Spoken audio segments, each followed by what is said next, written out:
Monday morning in Glendale. On Phoenix's west side. Sunlight slanted across the low palms and one-story facades. Wind pushed the smell of fresh lumber and desert dust from a newly opened job site a few blocks away. Inside, the coffee machine hummed, followed by ceramic clink on the kitchen table. Mike Whitman, 48, a longtime carpenter, leaned against the sink, reading a cabinet quote. The numbers seemed to wobble. He had been up all night waiting for Tyler. He did not come home again, Jenna said softly, like she might break the air if she spoke too loud. She wrapped a thin robe tighter, brown hair tied back quick. I called and no one picked up. Mike held his breath. Last night they had fought about Tyler's pickup. Cute. A 22-year-old man now said he needed to borrow it to handle some things and promised to return before 10 p. 10 of the clock passed. Then midnight. Wanna. The last text was simple. Don't wait up. Lily, 16, still in high school, came in, sneakers squeaking on the wood. She looked at her parents, then at Tyler's empty chair. Did he pick up a night shift again? Lily asked. Half hopeful, half accusing. Jenna answered with a thin smile. Yeah, maybe. Mike folded the paper and slid it into a folder. I will swing by the site. Then the old shop. He might be there. Dead. Lily said. I hate to say this, but he is not okay. The words hit with weight. Mike knew? His boy, the one he taught to hold a hammer in middle school, had come back home a year ago after dropping community college. First it was nights gone, then savings fading. Tyler said, just shooting hoops for cash with friends. A few bucks? They smiled it off. A bills? Delayed payments? Little charges. The first time, Mike blew up, and it ended with Tyler's door slamming like weather. He is still my son, Mike told himself. But in the window breeze, he also caught a ghost of cigarette smoke tangled with something melted and chemical, the smell he refused to name. Evening. The old strip on Bethany home flickered tired neon. Mike pulled up in front of Benny's auto shop, an old friend from his apprentice days. Beside it sat an unmarked backlot where locals shot pool, drank cans, placed bets. Mike rounded the corner. At the edge, a small crowd circled the bed of a pickup, his old Chevy. Tailgate down, a black duffel sat open, rubber-banded bundles of cash peeking out. Tyler leaned on the truck, chin swollen purple, dried blood at the lip. Mike called, steady as he could. Tyler flinched. Relief and shame crossed his eyes. Dad, he said. I am about to square it. I swear. Mike looked at the bag. That how you square it? A tattooed man stepped from the dark. Buzz cut, black tea smeared with shop grace. You the kid's dad? He said, offering a hand. Oh. We are helping your boy handle a small debt. Just a little cash. Your boy? Mike asked, turning to Tyler. Tyler swallowed. I swear I will pay, Dad. I played dumb a few games. Lost, then borrowed. Mike said. Borrowed from who? Marco smirked. He borrowed from a generous neighbor. We keep the area safe, so this is community service. Really? Heat crawled up Micah's neck. He wanted to grab Marco's collar, but the man's solely hands and snake-wrapped forearm ink around a knife hilt held him back. In the dark, and Sev idled a distant growl. Give me the keys, Mike said to his son. And get in the truck. Tyler hesitated. Marco shrugged. Too friendly. Drive on. We will be in touch tomorrow. By then, Junior should have more cash. He can do a little job. No pain. No fuss. And is done. Mike turned, clamped a hand on Tyler's shoulder. No pain. No fuss. He would heard lines like that from job site hustlers. There are no little jobs in a gang's shadow. Jenna did not sleep. When Tyler came in, she saw the split lip and torn tea. Did someone hit you? Trip. Tyler said. I just tripped. Lily stood on the stairs. Calc notebook clutched. Eyes wide. You smell like a gas station. Tyler laughed, but it died on his face. He went straight to the bathroom and closed the door. Mike stood in the kitchen, hands empty and heavy. In the living room, the local news muttered. A late-night crash. A pharmacy break-in. Heat advisories. Jenna clicked it off. We have to do something. Mike nodded. I will talk to Benny. A few ons. Maybe can... Negotiate? Negotiate with who? Jenna asked. With it. Mike looked out the window. The porch palm fronds rattled in the wind. With whoever's pulling him under. Beside them, Lily set her notebook on a cushion and folded her legs. You talk like this is new. I saw it in spring. He is not just gambling. He is... gonna. Comes back with weird stuff. Cash. New phones. And one time I saw a small pill bottle fall out of his hoodie. What pills? Jenna asked. Lily shrugged.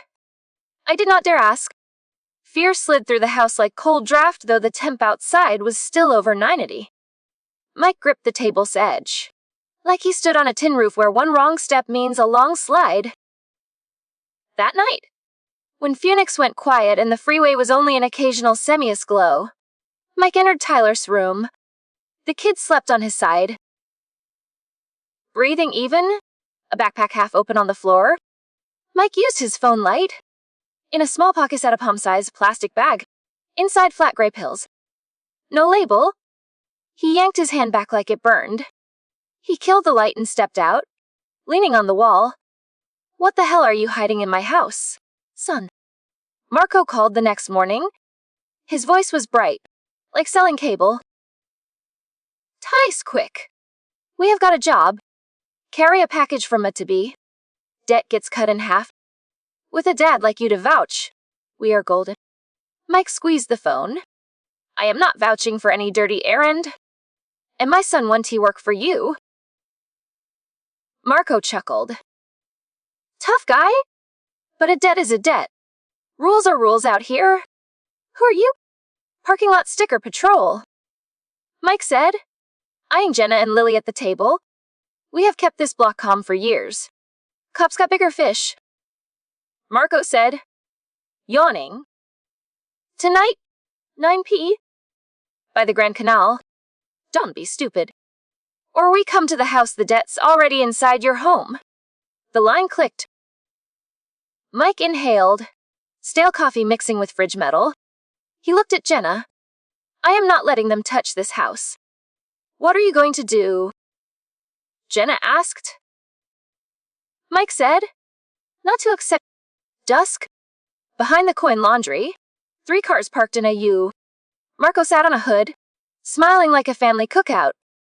A woman stood beside him about 30. Platinum hair, paper cup so. Watchful eyes. A cheap red security light blinked under the awning. Marco spread his arms. Right on. Good. This is a no. Mike said flatly. I called the bank. I will borrow to pay. My kid's going to treatment if he needs it. He is not running for you. Marco laughed. Fine. Pay today? I do. And Junior owes more than money. To trust. He could advance. He flicked a look at the platinum-haired woman. Paige. Hand him the goods. Paige stepped to a car, pulled a thick manila envelope. Is sealed. Drop it in the blue box by the old post office down the street. Mike looked at the envelope, then a Tyler pail. Lockjaw? Hands buried in pockets. He suddenly understood. Not just dragged in. He had already worked. I want to let him, Mike said again. Paige blinked. Then you? No one? Mike said. Marco's face went dark like someone killed a lamp. Suit yourself. Don't say I am not polite. He tapped a hood twice. From this, a large man in driver's gloves stepped out. He did not speak, just popped the hatch so everyone could see. A bat. Bigs. Small foil-wrapped bundles. Mike's heart pounded. He stepped back, eyes never leaving Tyler. Get in my truck. Tyler did not move. Dad. I will drop the envelope. Just once. Mike heard something crack inside. He glanced at Paige. A flicker of guilt flashed and was gone. Fine, Mike said suddenly. Give it here. Mike. Jenna's voice rose inside his skull. He almost heard her. But he knew what he would do. Take it. Trash it. Pull Tyler out. Paige placed it in his palm. 9 of the clock. Mike turned. A hand clamped his shoulder. Marco. No tricks. We see you. Mike peeled it off. Steady. I am a carpenter. I do not like being caught in anything but a vise. Move. They sneered. Mike got Tyler in. Drove away. At the alley? He tossed the envelope into Tyler's lap. Open. Dad. Open it. Tyler ripped the seam. Inside, 4 tight foil packs and a stack of cash. No expertise required. Mike swung into a supermarket lot, parked in a shadow. Killed the engine. Tell me straight. Mike whispered. You deliver stuff like this already. Tyler's hands shook, setting the envelope on the dash. Yeah. Twice. Mike shut his eyes. His heart felt like a plank over soaked then sun-warped split. Bowed. Tired. That evening, Jenna set the envelope in the center of the table. Warm light poured onto the foil packs. Lily stood one step back, arms wrapped around herself. This is in our house. Jenna asked, voice terrifyingly calm. I am. Tyler said, fresh from a shower, water in his hair. I do not know where to start. Start with why? Lily said. Why go this far? Tyler looked at each of them. I did not want to disappoint you. I left school, told Dad I would work at the shop, but I felt like nothing. I started gambling small to get ahead. Then lost. Lost, so I borrowed. Borrowed, so I got pulled in. Then I used just once or twice. I thought I could control it. No one controls this, Mike said, pointing at the foil. Jenna drew a breath. Tomorrow we go to a treatment center. You agree? Tyler nodded, water pooling in his eyes. I aired. Mom, we're scared too. Jenna whispered, gripping his hand. Lily stood still. And Marco? And Paige? What happens if you do not deliver? The question hung. Mike looked at the envelope, then the door. Truth was on the table, and a desert storm was stacking clouds. Next morning, they drove to a support center in Peoria. A coordinator named Karen Tall. Glasses. Steady voice walked them through. Inpatient 28 days with medical monitoring, but he has to cut supply contacts. If there is threat, we can coordinate with local police. At police? Tyler's face went pale. They will think I am a snitch. Mike set a hand on his shoulder. Safety matters more. Karen looked at the family. I also suggest reporting, at least so they are aware of risk. Jenna nodded. Lily stayed quiet, like she did around hard problems. She would usually go to her room, close the door, write long in a blue notebook. Now she only met her dad's eyes. Her friend Emmy once said, "You're stronger than you think." Lily had not believed it. Seeing Tyler twist his shirt hem, her heart nodded. If she was not strong, she might lose her brother. That afternoon, they returned home. A sticky note was on the door. 9 p. Grand Canal Bridge. Don't be stupid. No signature. A sly. Slanted hand. They knew whose. Jenna Reed. Lips tight. We should call the police. They will know. Mike said. and our kid lands in the crosshairs. Oh. Jenna said, "No one goes alone anymore. Then we go together." Lily said. Mike shook his head. "You stay. Lock up. Don't open for anyone." "Dad," Lily said evenly, "if you want me stuck at 16 believing in magic, go without me. If you want me to actually grow up and know what death looks like so I avoid it, let me come. I will stay in the car." Jenna and Mike shared a look. They would raised a daughter to speak plainly, and now had to listen. Finally, Mike nodded.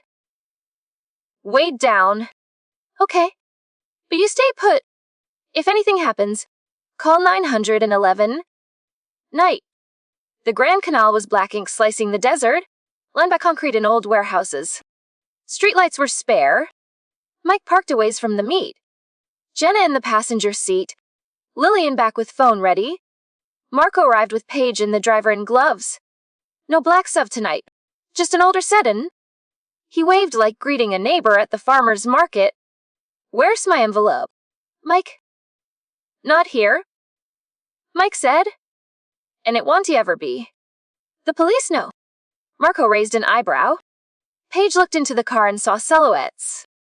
"You brought your whole family, so you want to do something stupid," Mike said. Marco laughed. "You underestimate me. I am just reminding you of the rules." "Dead it. Your boy played and took our money." "How much?" Jenna asked, voice suddenly sharp. "Precisely?" Marco gave a number. Jenna's stomach pitched. Far beyond what Tyler had admitted. Not just principle but protection. "Transaction. Every junk fee in the book." "Cut this," Mike said. "I will pay original plus legal interest. The rest is extortion." The gloved man stepped forward. "You talk too much." In the back seat, Lily thumbed record. Her hands shook, but the frame held. She remembered her journalism teacher's line. Light is the enemy of the dark. Her palm was slick with sweat. Paige spoke up suddenly. "Marco, stop. He brought his family. Don't push it." Marco flicked a look. "Whose side are you on?" "On the side that does not want a kid dead," Paige said, nodding toward the car. "You know he is tumbling." Marco squinted. "Then tell the Whitmans how to pay." Paige turned to Mike. "Slow. There is a way. Turn the stuff in. Bring the video. Cops will care if they see this guy." She tilted her chin at the gloved man. "Take product. But you have to accept your son's name will be in play. He could get dragged into an investigation. It will be dangerous." Mike barked a dry laugh. "I thought you were on their side." Paige looked down at her scuffed shoes. "I was. Until my little brother died in a public bathroom from a fun pill cut wrong. I hear because how else do I pull anyone back?" Lily held her breath. The lens shook then steadied. "Paige is with us." A faint light blinked on. Marco cocked his head. "So moving?" Ired. "1 week, Mike? Or we stop by the house. More polite than last time." He nodded, and they turned away. Before getting in the car, he stared straight into the unseen phone and said, "And guess what? Cops are busy. On this block. We're the cops." They drove off. Engine noise faded. Jenna sagged, realizing she had been holding her breath. Mike sat on the concrete edge and looked up at the hazy sky. "I hate this world," he said. Jenna said, taking his hand, "The world is not just them. It is us. And people like Paige." Lily checked the phone. The video was clear, the audio usable. Next morning, Mike and Jenna went to Glendale Ped. They met Officer Rhodes mid-30s. Sun-creased. Bright-eyed. Tired like someone who has seen too much. Rhodes watched the video. Took notes. Asked questions. "Do you have the envelope?" "We brought it," Mike said, setting it down. "No one touched it since last night." Rhodes gloved up. Opened it and looked at the packs. He did not change expression. We will test. We will need to talk to Tyler. Is he willing to be a witness? Mike and Jenna shared a look. If it keeps him safe. Jenna said, we will cooperate. Rhodes nodded. We have got a local tier of witness protection depending on risk.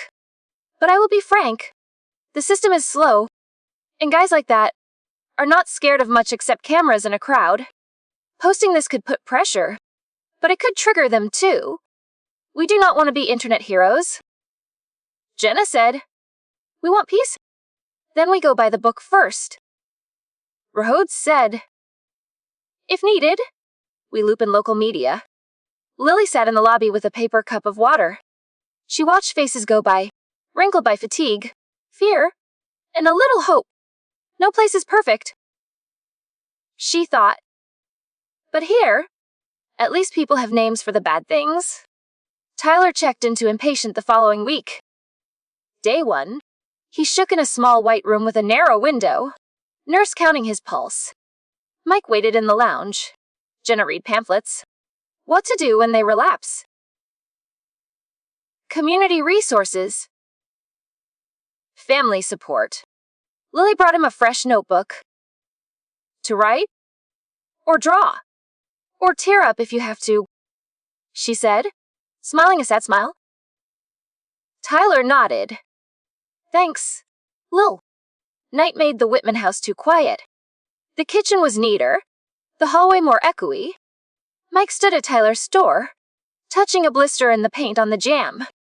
He remembered the first time he took Tyler to a job site, how the boy loved the smell of new cuts and asked, does wood make a sound, Dad? Mike answered, when you miss the mark. It does. Now the whole house creaked from little misses piled up. 3 days later, the phone buzzed at 2. The clinic. Tyler had seizing. Dehydration. Collapse. Mike and Jenna sped through dusting rain. Lily stayed home gripping her phone. She had never hated a ticking clock like this. Near dawn, Tyler stabilized. The doctor was blunt. His body's got fuel, but the dependency is serious.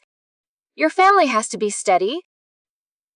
Mike nodded, like signing up for the longest build of his life.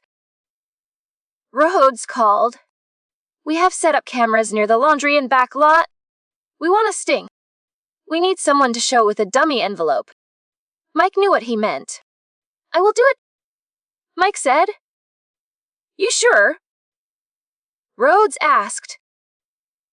No pressure. I know their faces. They know mine. Stranger one T-fly. Mike looked at the backyard boards leaned on the fence, waiting to be hung. I have been afraid of many things, he thought, but not getting the job done scares me most. He was not returning his son to a world where he would only watched. Jenna? Furious. Almost threw the phone. You think you are SWAT? Mike spoke slowly. I am a husband, a dad, and the guy who built this house. It is busted. I have to fix it. Jenna turned away, wiping tears. At last she nodded.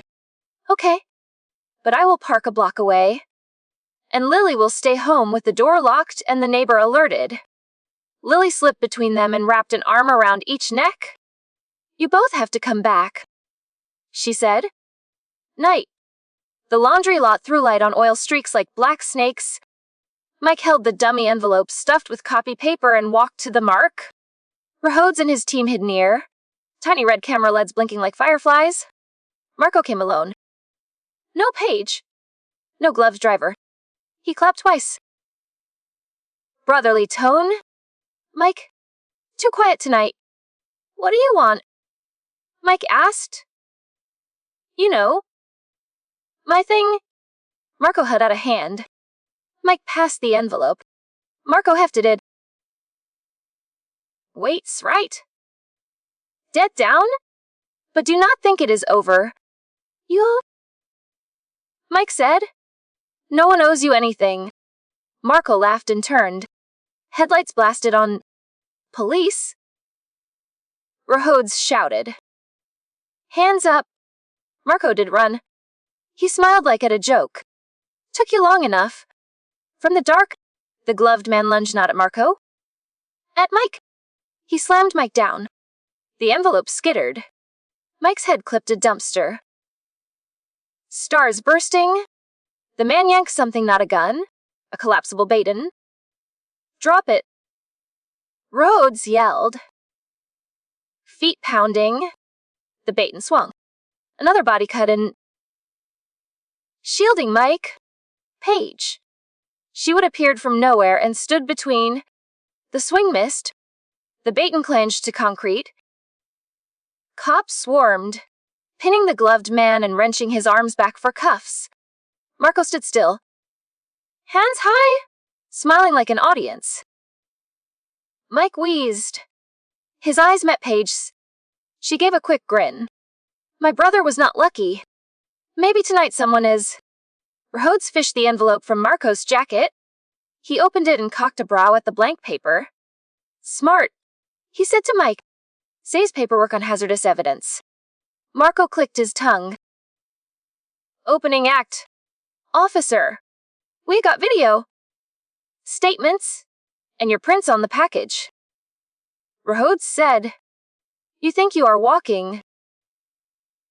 Marco shrugged. I have got friends on this block. Do you? Rhodes did not answer. He signaled. They led Marco away. Still grinning, Tyler heard at the clinic. Police made arrests. He sat on the bed, palm on the blue notebook Lily gave. A nurse? Sometimes good news buys an extra step. Tyler opened to page 1 and wrote his first line in years. I am. He scratched it out. He wrote, I will start over. Below it he sketched a house. Crook but with a door and windows. Jenna visited with cookies. Tyler looked at his mom and fought tears. I dragged you all down. Jenna frowned. You dragged us toward you. She squeezed his hand. Don't he get it backwards? Lily arrived and set a photo on the bed. The family on the back lawn last year. When things were simple. I will shoot a new one. She said. When you are home. Tyler smiled. Worn out? I owe you a good shot. You owe me a different story. Lily said. A story without Marco. Marco was held on assault and distribution-related counts. The glove man sat on several charges. Paige became a cooperating witness and asked to relocate.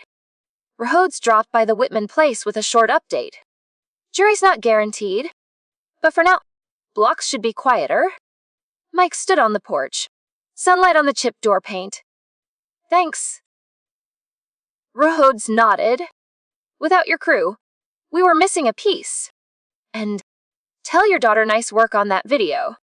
He winked at Lily, and she flushed. When he left, Mike rubbed his forehead and for the first time in weeks let go. Jenna leaned on his shoulder. Do we still have a home? Mike looked at the door's cracked paint. But it needs paint.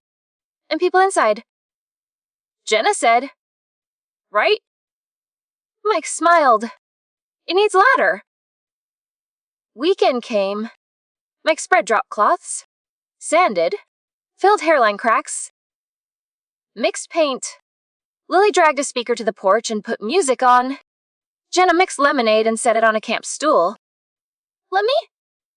Lily said, grabbing the roller. I want to do it. Mike took a brush and coached slow. Don't he rush. First coat does not cover. Except it is thin. Second coat does the rest. Like.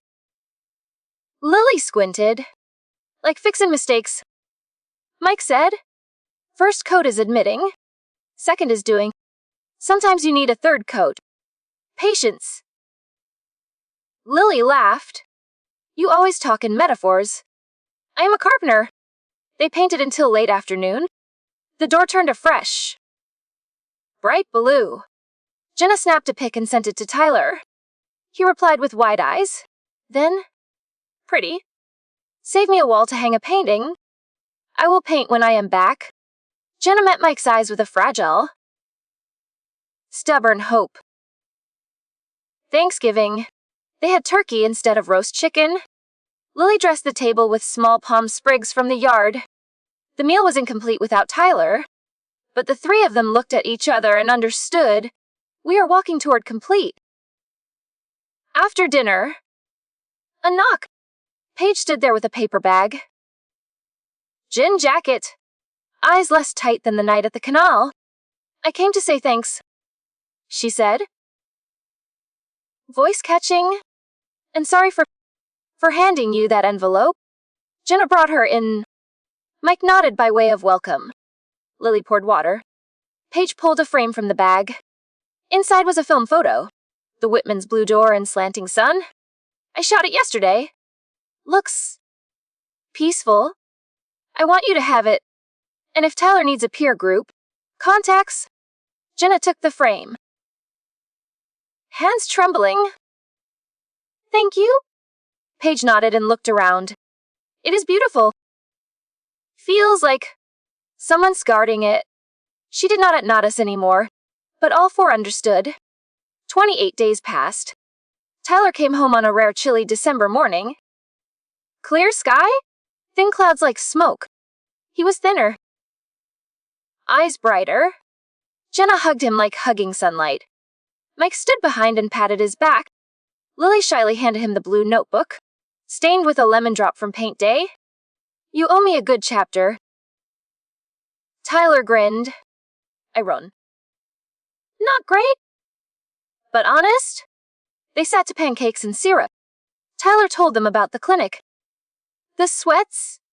The nights he dreamed of falling off a roof and a hand catching him just in time. I think it was Dad, he said, looking at Mike, or a version of Dad in my head. Mike cleared his throat. Could we been my shadow? It haunts spots that need fixing, he said. Half joke, half truth. Lily snapped a photo of them by the blue door. She titled it Day 1. The next month did not snap back to normal. Sometimes Tyler flinched at loud sounds. Sometimes Jen awoke to phantom rings. Mike still glanced over his shoulder, opening the garage. Rhodes called to say Marcos' case was headed to a grand jury. Paige prepping to testify. No promises, he said. But voices like hers are making dents. Tyler joined a support group, picked up part-time at Benny's, re-enrolled in a night drawing class, started painting. His first canvas went up in the living room, a blue door house in the desert, 3 silhouettes on the porch, then a 4th stepping into frame. There is no magic, Tyler told his group. A line someone scribbled on a sticky for the wall. Just sweat, tears, and a couple hugs at the right time. One night, while Jenna and Lily were cleaning up, the front door eased open. Not Tyler, he would texted he was at group. Marco. He stood there, stubble shadowing his jaw, eyes bright with panic. No henchman behind him. Just dark? What do you want? Mike asked. Stepping forward. His hands did not shake. Marco lifted his chin. Came to apologize. Jenna scoffed. You think this is a movie? Marco shut his eyes for a beat. I know I am headed to prison. Lawyer says maybe a long time. I am not here to ask you to take anything back. I am here because of my son. He held out a photo. Curly-haired boy. Maybe 7. I do not want him growing up thinking this is the path. I used to be the kid who saw a guy like me and thought that was power. Tonight, I got no power but knocking on your door. The Whitmans were quiet. Neighbor Lydia's porch light clicked on. A community camera. Mike opened the door a little. Not much. If you want to make it right, say it in court. All. And do not come back to this block. Marco nodded. I did. He stepped back and took off his cap, showing that speckled forehead. Good luck, he said. Without sarcasm, he turned and shrank into the night. For the first time, Lily did not tremble. She locked the door and exhaled long. I do not know if I pity him or hate him. Lily said, You do not have to decide tonight. Jenna answered, Just keep the door shut. Spring arrived. Bougainvillea someone planted out front exploded in color. Tyler stayed with his check-ins and group. Jenna picked up hours at the local library and set up a road home display of recovery stories. Lily made the school papers, journalism team, and wrote houses that healed themselves for the newsletter. Mike landed a big job gut in Rito Kitchen in Sun City. He stood in the empty room, breath deep at the smell of fresh cuts. Same as when Tyler asked about wood sounds. He smiled.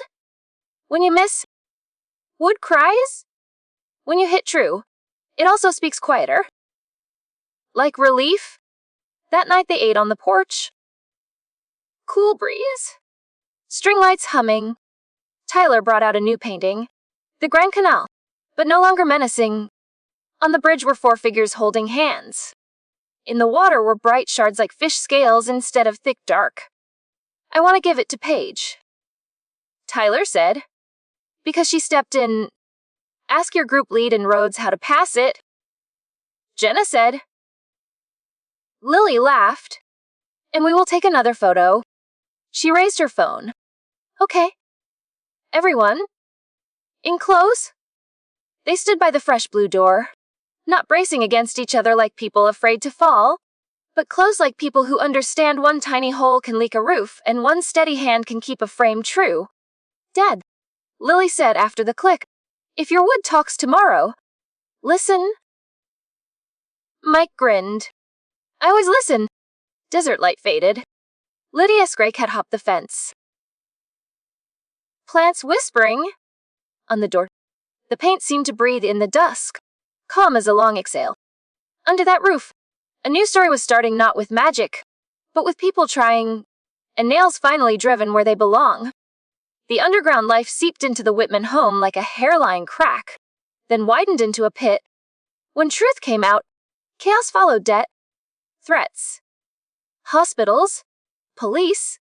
Instead of breaking apart, they stood closer, reached for community and law, took help from someone once on the other side like Paige, and learned to re-roof from inside out. In Glendale, in Phoenix, anywhere in America, this story could replay with different names.